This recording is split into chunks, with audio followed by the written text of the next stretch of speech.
আমি একজন সৌদি প্রবাসীর বউ। সারাদিনের সব কাজ শেষ করে রাতে স্বামীর সাথে কথা বলি। সেদিন রাতে স্বামী আমার বারবার কল দিচ্ছিল।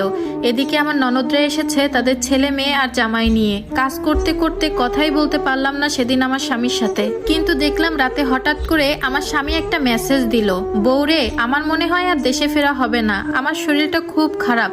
তখন আমি পাগলের মতো কল ব্যাক করলাম। ভিডিও কলে তার মুখটা দেখে আমার কলিজাটা কেঁপে উঠলো। আমার স্বামীর নাক দিয়ে রক্ত পড়তেছে ফোটায় ফোটায়। আমার স্বামীর কষ্টের টাকায় এত আয়োজন, অথচ সেই মানুষটার এই অবস্থা দেখে চিৎকার দিয়ে বললাম, তোমার নাকে রক্ত কেন, তোমার কি হয়েছে? সে কোনো মতে বলল আমাকে, আজ বিল্ডিং এ কাজ করতে যেয়ে উপর থেকে নিচে পড়ে গেছিলাম, কেউ দেখেনি, খোঁজও নেয়নি। হুঁশ ফিরে দেখি আমি ইটের উপর পড়ে আছি।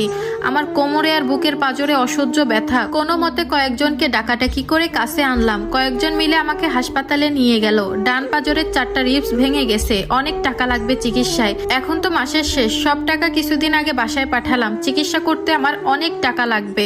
তখন আমি কাঁদতে কাঁদতে বললাম, তুমি আগে চিকিৎসা করার ব্যবস্থা করো। আমার যাবতীয় সব সোনাদানা বিক্রি করে হলেও তোমার চিকিৎসা করাবো আমি।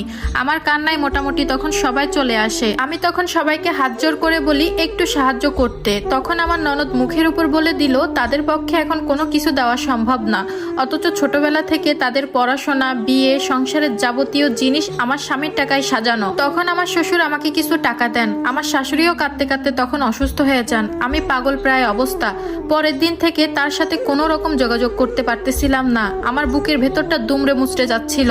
আল্লাহ এ কেমন পরীক্ষায় আমাকে ফেললেন। 3 দিন ধরে আমার স্বামীকে এত পরিমাণ কল দিলাম, কিন্তু সে ধরেনি। তার রুমমেটকেও কল দিয়েছিলাম, সেও কেটে দিল। এমন পরিস্থিতিতে একজন প্রবাসীর স্ত্রীর মন কেমন হতে পারে সেটা আমি কিভাবে আপনাদের বুঝাবো।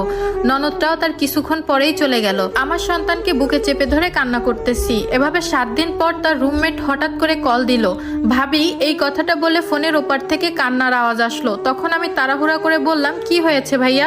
এতবার কল দিলাম, কেন ধরলেন না? আমার স্বামী কোথায়, সে কেমন আছে? বাকি অংশটুকু বলার আগে বলে রাখি, আজকের গরুর মাংসটা রান্না করতেছি আমি খুলনার বিখ্যাত চুইঝাল দিয়ে। আর এই চুইঝালের টেস্ট যে একবার নিয়েছেন সে কিন্তু কখনো ভুলতে পারবেন না। চুইঝাল কিন্তু খুলনার বিখ্যাত একটা খাবার, যেটা সব প্রকার মাংস, হাঁসের মাংস, মুরগির মাংস, যে কোনো ভুনা বা ছোলা ভুনার সাথে, তারপর ডালের সাথে কিন্তু খেতে পারবেন। এটার টেস্ট অন্য লেভেলের। বাকি জেলা থেকে কিন্তু খুলনাতে সবাই আসে চুইঝাল খেতে। আপনারা একবার হলেও এরকম চুইঝাল দিয়ে মাংস রান্না করে দেখবেন, তারপর দেখবেন এটা স্বাদ আর ভুলতে পারতেছেন না। আর এরকম ফ্রেশ অথেন্টিক চুইঝাল আপনারা পেয়ে যাবেন অ্যাগ্রোফিট বিডি পেজ থেকে। আর এখন ঘরে বসেই অনলাইনে অর্ডার করে এরকম ফ্রেশ অথেন্টিক চুইঝালের টেস্ট আপনারা নিতে পারবেন। ভাইয়াদের পেজটা আমি আমার ডেসক্রিপশন বক্স এবং কমেন্টে মেনশন করে দিব, আপনারা চেক আউট করে নেবেন। তখন সেই রুমমেট বলল, ভাবি ভাইয়া দুনিয়াতে নেই। তখন আমি চিৎকার দিয়ে বললাম, কি বলতেছে এসব, তোমার কি মাথা খারাপ?